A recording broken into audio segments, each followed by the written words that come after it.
കക്കയം കോഴിക്കോട് ജില്ലയിൽ കിഴക്ക് വനത്തോട് ചേർന്ന് കിടക്കുന്ന മനോഹരമായ ഗ്രാമം. ചരിത്രത്തിൻ്റെ ഇരുണ്ട താളുകളിൽ രക്താക്ഷരങ്ങളാൽ കുറിക്കപ്പെട്ട രാജൻ സംഭവത്തിന് മൂകസാക്ഷിയാണ് ഈ കൊച്ചു ഗ്രാമം. രാജൻ സംഭവത്തിൻ്റെ നിഗൂഢതകളിൽ നിന്ന് മാറി കേരളത്തിൻ്റെ പ്രധാനപ്പെട്ട ഊർജ ഉൽപാദന കേന്ദ്രങ്ങളിലൊന്നായ കക്കയം ടൂറിസത്തിലൂടെ പുതിയ വികസന പാതയിലെത്തിയിരിക്കുന്നു. പ്രകൃതി സൗന്ദര്യത്തിൻ്റെ ലാസ്യഭാവവും ഹരിതവർണ്ണങ്ങളുടെ സമഗ്രതയും മലബാറിൻ്റെ ഊട്ടി എന്നറിയപ്പെടുന്ന കക്കയത്തിനെ മറ്റു വിനോദസഞ്ചാര മേഖലകളിൽ നിന്നും വ്യത്യസ്തമാക്കുന്നു.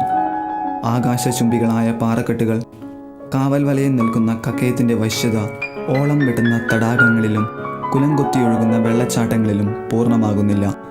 പശ്ചിമഘട്ടത്തിൻ്റെ മുഴുവൻ ജൈവ വൈവിധ്യവും കാനന സൗന്ദര്യത്തിൻ്റെ അപൂർവ ചാരുതയും മനം മയക്കുന്ന വിദൂര കാഴ്ചകളുടെ ദൃശ്യതയുമെല്ലാം ഇവിടെ അതിൻ്റെ സമഗ്രതയിൽ സമ്മേളനിക്കുന്നു. ലോക വിനോദസഞ്ചാര ഭൂപടത്തിൽ മലബാറിൻ്റെ ഊട്ടിയായ കക്കയം ഇനി ജലാശയ കാഴ്ചകളുടെ സ്വർഗം. ജൈവ വൈവിധ്യവും ജലാശയ സൗന്ദര്യവും കാനന ഭംഗിയുമൊക്കെയുണ്ടെങ്കിലും കക്കയം ഇതുവരെ ശ്രദ്ധിക്കപ്പെടുന്ന വിനോദസഞ്ചാര കേന്ദ്രമായി വളർന്നിരുന്നില്ല. സ്പീഡ് ബോട്ടുകൾ, വിശ്രമ കേന്ദ്രങ്ങൾ, ശുചിമുറി, ഭക്ഷണശാലകൾ, പാർക്ക്, പൂന്തോട്ടം എന്നിവ ഒരുക്കിയിട്ടുണ്ട്. കോഴിക്കോട് ജില്ലയിലെ ആദ്യത്തെ ഹൈഡൽ ടൂറിസം പദ്ധതി കൂടിയാണ് കക്കയത്ത് തുടക്കം കുറിച്ചത്.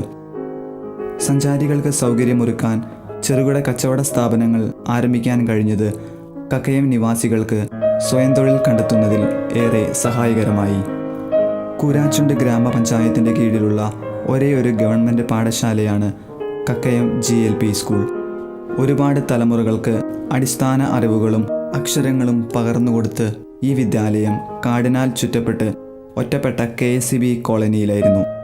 വന്യമൃഗശല്യവും അടിസ്ഥാന സൗകര്യങ്ങളുടെ അഭാവവും മൂലം ഈ സ്കൂൾ പൂട്ടും എന്ന അവസ്ഥ വന്നപ്പോഴാണ് പഞ്ചായത്ത് സ്കൂളിന് സ്ഥലം വാങ്ങി സ്വന്തമായ കെട്ടിടം എന്ന സ്വപ്നം സഫലമാക്കിയത്. വിനോദസഞ്ചാര മേഖലയായ കക്കയത്ത് സുരക്ഷിതമായ ക്രമീകരണങ്ങളും സമാധാന അന്തരീക്ഷവും നിലനിർത്തുന്നതിനായി ജനങ്ങളുടെ പ്രത്യേക ആവശ്യപ്രകാരം ആഭ്യന്തരമന്ത്രി അനുവദിച്ചു കൊടുത്ത പോലീസ് ഔട്ട്പോസ്റ്റും കക്കയത്തിൻ്റെ വികസനങ്ങളിലൊന്നാണ്. കോഴിക്കോട് ജില്ലയിൽ ആദിവാസികൾ ധാരാളമുള്ള പ്രദേശമാണ് കക്കയം. ഗോത്രയാനങ്ങളുടെ രാജ്യവീഥികളിൽ നിന്ന് മുറിച്ചു മാറ്റപ്പെട്ടും നിലനിൽപ്പിൻ്റെ വർത്തമാന സമരാങ്കണങ്ങളിൽ ഭാവി കാലത്തിന് മുമ്പിൽ അധികം ചോദ്യങ്ങൾ ചോദിക്കാതെ ഉത്തരമില്ലാത്ത നിശബ്ദ ചോദ്യാവലികളിൽ അമ്പരപ്പോടെ നോക്കി നിൽക്കുന്ന അമ്പലക്കുന്ന് കോളനി നിവാസികൾക്ക് ആശ്വാസം പകരാൻ കഴിഞ്ഞ ഭരണസമിതിക്ക് ഒരു പരിധിവരെ സാധിച്ചു. ആദിവാസി കോളനിയിൽ പഞ്ചായത്ത് വകയായും പട്ടികവർഗ വികസന വകുപ്പും ചേർന്ന് 4 വീടുകൾ പുതിയതായി നിർമ്മിച്ചു നൽകുകയും 6 വീടുകൾ വൈദ്യുതീകരിക്കുകയും ചെയ്തു.